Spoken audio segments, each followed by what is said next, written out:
অনেকে বলেন গণপরিষদ আগে দিতে হবে। কেন ভাই, বাংলাদেশ কি বিচ্ছিন্ন হয়ে গেছিল যে গণপরিষদ দিতে হবে? গণপরিষদ তখনই দেয় যখন একটি দেশ যখন স্বাধীন হয়, স্বাধীন হওয়ার পর যে দেশে কোনো আইন থাকে না, সংবিধান থাকে না, সরকার থাকে না, তখন সেখানে একটি গণপরিষদ করে সংবিধান রচনা করা হয়, সরকার গঠন তারা করবেন, সেগুলো করা হয় গণপরিষদ দ্বারা। আমাদের এই দেশ এই ভূখণ্ড তো পেয়েছি 1971 সালে 16 ডিসেম্বর 9 মাস যুদ্ধ করে। তাহলে গণপরিষদের কথা কেন বলা হচ্ছে? কারা বলতে চাচ্ছেন?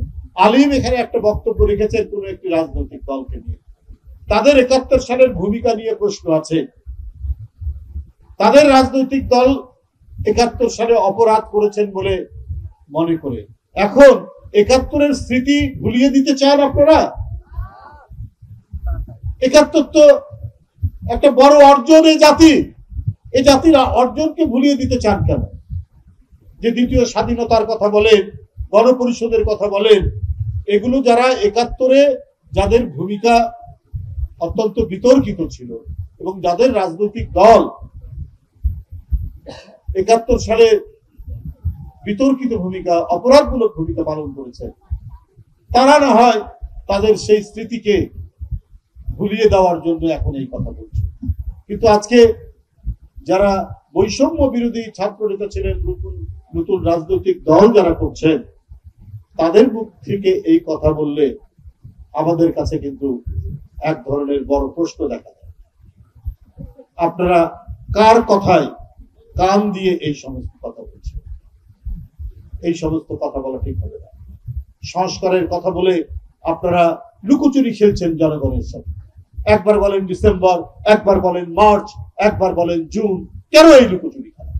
অন্তর্বর্তীকালীন সরকার কেন এই লুকোচুরি করছেন? একবার বললেন যে ডিসেম্বরেই হবে, আবার বলছেন মার্চ, আবার জুন, আবার ডিসেম্বর। এটা কেন?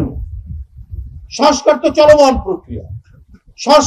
সংস্কার তো করবে এর আইনি প্রক্রিয়া, এটা করবে জনগণের দ্বারা নির্বাচিত যে সংসদ, এবং যারা সরকারে আসবে তারা সংস্কারকে আইনীকরণ করবে।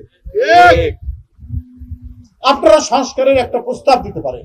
এদিকে 5ই আগস্ট থেকে 5 মাস, আর এদিকে যদি ডিসেম্বরও আমরা ধরি, তাহলে 1 বছর 5 মাসের মধ্যে কি কি সুপারিশ করা যায়, তো সেটা কি করা যায় না?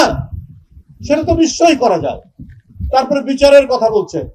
আওয়ামী লীগের যারা দোষর, যারা অন্যায় অপরাধ করেছে, যারা শিশু মাসুম বাচ্চাকে যারা হত্যা করেছে, যারা মুগ্ধকে হত্যা করেছে, যারা রংপুরের আবু সাইদকে হত্যা করেছে, যারা আহনাবকে হত্যা করেছে, এই হত্যাকারীদের বিচার কতদিন লাগবে?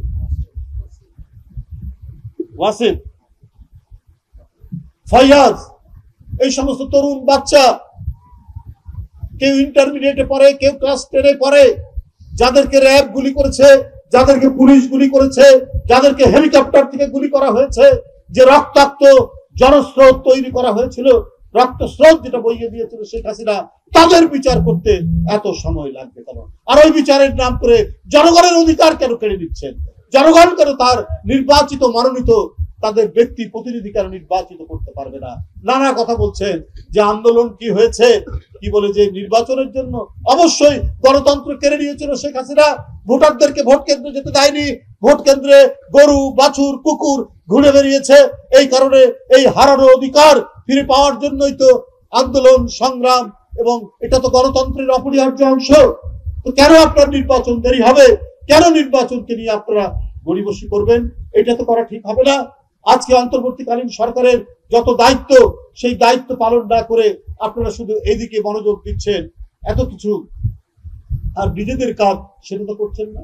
আজকে পরিবেশ দিনকে দিন আরো খারাপ হচ্ছে। আপনাদের সময় তো আরো ভালো হওয়ার কথা। আপনার ঢাকা শহরে আজকেই দেখলাম পত্রিকায় অনেক মাঠ, যে মাঠ ক্লাব বানানো হচ্ছে, অথচ এই মাঠগুলো সরকারের নিয়ন্ত্রণে আনার কথা। অনেক পুকুর ভরাট করা হচ্ছে, যে পুকুরগুলো পরিবেশের জন্য অত্যন্ত জরুরি। কই এগুলোর ব্যাপারে তো আপনারা কোনো পদক্ষেপ নিচ্ছেন না। মাঠ কি করে বিভিন্ন ক্লাবের দখলে চলে যায়? এরকম বহু কাজ, বহু কর্মকাণ্ড আছে। আমরা বলেছি আমরা আপনাদেরকে সমর্থন করব, কিন্তু যে কাজগুলো আপনারা মানে অন্যায় করবেন বা জনগণ বিরোধী কাজের, আমরা তো সেটা সমালোচনা করবই। আজকে চালের আপনার যেটা খাবার চাল, একটু সরু চাল, তার দাম 85 টাকা হতে পারে। একজন রিক্সাওয়ালা কয় টাকা তার ইনকাম সারা দিনে? একটা মোটা চাল সেটা 65 থেকে 67 টাকা। কেন? আজকে রোজার মাস, মানুষ একটু ভালো খেতে চায়। একটা ব্রয়লার মুরগি তার প্রতি কেজিতে 10 টাকা করে দাম বাড়ছে। তো এগুলো তো সমালোচনা হবেই। তো সেগুলোর দিকে আপনার নজর দেয়। আপনার সিন্ডিকেট ভাঙুন। আপনার আওয়ামী লীগের দোসররা আজকে বাজার নিয়ন্ত্রণ করে, আওয়ামী লীগের দোসররা আজকে হাট ঘাট মাঠ টার্মিনাল তারা দখল করছে। বিভিন্ন জায়গায় তারা, তাদের কাছে প্রচুর কালো টাকা আছে, আর ওই কালো টাকা তারা ছড়াচ্ছে বিভিন্ন ভাবে। কই আপনার প্রশাসন এদের বিরুদ্ধে কোনো ব্যবস্থা নেয় না? সেটা না নিয়ে বিএনপি, আমি কুমিল্লার মুরাদনগরে বিএনপির যুবদল, শ্রমিক দল, বিএনপির নেতাদেরকে গ্রেপ্তার করা হচ্ছে, কারণ মুরাদনগরে সরকারের একজন শক্তিশালী মানুষ আছে। সেই মানুষের কথায় এসপি এবং মুরাদনগরের ওসিরা উঠা বসা করে। তো এটা অন্তর্বর্তীকালীন সরকার, তো নিরপেক্ষ সরকার। সেই সরকারের কোন ব্যক্তি তার কথাই যদি পুলিশ উঠা বসা করে এবং বিএনপির নেতাকর্মীকে গ্রেপ্তার করে, তাহলে তো হাসিনার চেয়ে পার্থক্য কি থাকলো ওই সরকারের? আজকে কুমিল্লার ওসি টেলিফোন করলে টেলিফোন ধরেন না, ওসিকে টেলিফোন করলে টেলিফোন ধরেন না, কিন্তু ঈদের প্রাক্কালে গ্রেপ্তার।